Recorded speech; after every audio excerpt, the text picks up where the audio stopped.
गांव का नाम था कालीपुर, जो घने जंगलों के बीच बसा था। कहते हैं इस गांव पर काल रात्रि का श्राप था, एक ऐसा श्राप जो हर 50वें वर्ष की अमावस्या पर जागता था और किसी न किसी की बलि लेता था।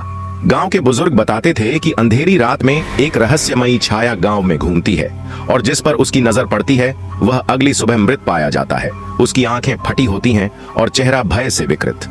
लोग डर के मारे अमावस्या की रात अपने घरों में दुबक जाते, दरवाजों पर तुलसी की माला टांगते और मंत्रों का जाप करते, लेकिन श्राप से बच पाना असंभव था। जिसने भी इस रहस्य की गहराई में जाने की कोशिश की वह या तो पागल हो गया या फिर कभी लौटा ही नहीं।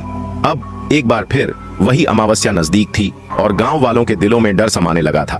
पर इस बार कुछ अलग होने वाला था। सर्दी के दिन थे और सूरज ढलते ही गांव में सन्नाटा छा जाता था। हवा में एक अजीब सी ठंडक थी, मानो कोई अनजाना डर सबके रोंगटे खड़े कर रहा हो। रवि, गांव का एक नौजवान जिसने शहर में पढ़ाई की थी और अब अपने घर लौटा था, उसे इन अंधविश्वासों पर विश्वास नहीं था। उसकी माँ गंगा देवी ने उसे कई बार समझाया कि अमावस्या की रात बाहर न निकले, लेकिन रवि हंसकर टाल देता। माँ, ये सब बकवास है, भूत प्रेत कुछ नहीं होते। गंगा देवी ने चिंतित होकर उसके सिर पर हाथ फेरा। बेटा, तुम नहीं जानते, काल रात्रि का श्राप सच्चा है, मत खेल इस आग से। रवि ने उनकी बात अनसुनी कर दी। लेकिन जैसे जैसे रात नजदीक आ रही थी, गांव में अजीब घटनाएं होने लगीं। रात का खौफनाक संदेश अमावस्या से एक रात पहले गांव के बुजुर्ग पंडित रमाशंकर ने एक सभा बुलाई।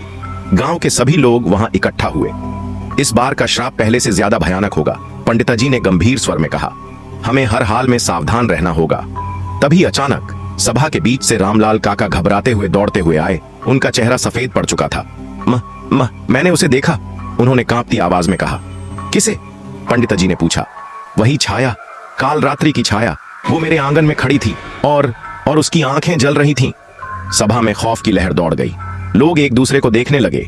पंडिताजी ने तुरंत हवन करवाने का आदेश दिया, लेकिन रवि अब भी इन सब बातों को अंधविश्वास मान रहा था। काका, हो सकता है कि आपने कोई भ्रम देखा हो, रवि ने कहा। रामलाल काका ने उसे घूरा। तू नहीं जानता बेटा, लेकिन जब जान पड़ेगी तब बहुत देर हो चुकी होगी। अमावस्या की रात गहरी हो चुकी थी। पूरा गांव अपने अपने घरों में बंद था। हवा शांत थी, लेकिन उसमें एक अजीब सी गंध थी, सड़ी हुई, बासी और डरावनी। रवि, जो इन सब बातों पर विश्वास नहीं करता था, अपनी किताब पढ़ रहा था, लेकिन अचानक उसे ऐसा महसूस हुआ जैसे कोई उसके घर के बाहर खड़ा हो। हल्की हल्की सरसराहट की आवाज आने लगी। उसने खिड़की से झांका, लेकिन बाहर घना अंधेरा था।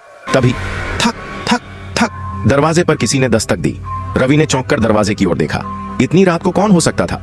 उसने धीरे धीरे दरवाजा खोला और जो उसने देखा वह उसकी कल्पना से भी परे था।